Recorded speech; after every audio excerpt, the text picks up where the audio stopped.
જય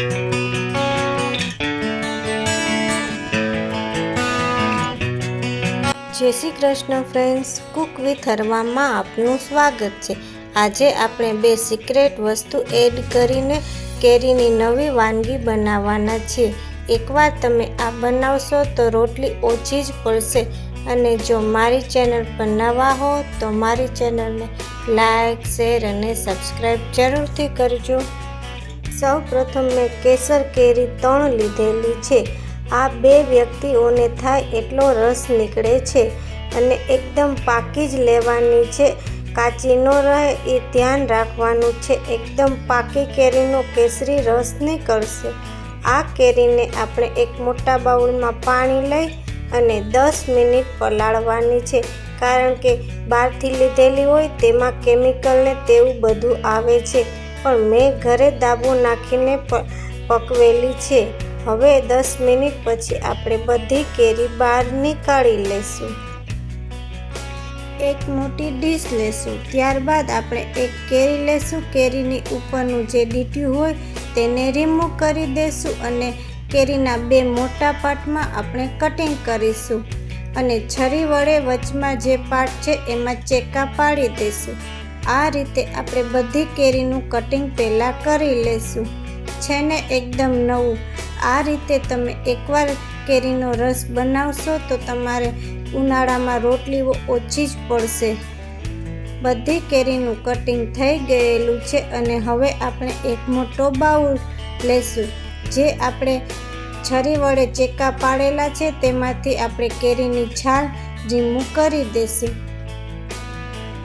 ઉનાળામાં કેરી તો બહુ આવે છે અને આપણે રસ તો દરરોજ નીકાળીએ છીએ, પણ કંઈક અલગ કરીએ તો બધાને નવું પણ લાગે અને ખાતા પણ ધરાશે નહીં। આપણી બધી કેરીનું કટિંગ થઈ ગયેલું છે અને હવે આપણે તેમાં બીજી વસ્તુ એડ કરીશું। 1/3 કપ સાકર એડ કરીશું। સાકર રોજ ખાવાથી નુકસાન થતું નથી। 1 કપ વેનીલા આઈસ્ક્રીમ એડ કરીશું। રેગ્યુલર ખાંડ એડ કરવાથી નુકસાન થાય છે, પણ તમે સાકર એડ કરશો તો બાળકોને પણ હેલ્ધી રહે છે।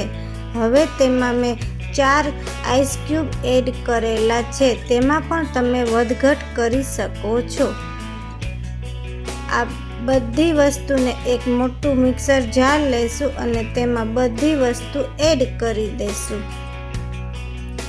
અને એકદમ સરસ રીતે આપણે મિક્સરમાં પીસી લેશું।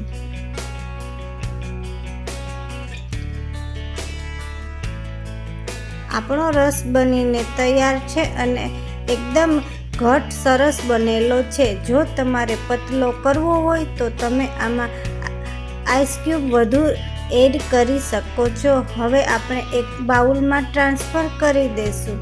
તમે જોઈ શકો છો કે આટલો જાડો બનેલો છે। અમારા ઘરે આટલો જાડો પીવાય છે। તેમાં હવે આપણે 1 ચમચો મેંગોના પીસીસ એડ કરી બધી વસ્તુ મિક્સ કરી દેશું અને 2 કલાક આપણે ફ્રીજમાં રાખી દેશું, એટલે એકદમ ઠંડો થઈ જશે। 2 કલાક થઈ ગયેલ છે ને આપણો રસ એકદમ સરસ ઠંડો બનીને તૈયાર છે। હવે આપણે આ રસને સર્વિંગ બાઉલમાં લેશું। જો તમે એકવાર આ રીતે રસ નીકાળશો તો બહારથી મેંગો ડિલાઇટ લઈ આવવાનું પણ ભૂલી જશો।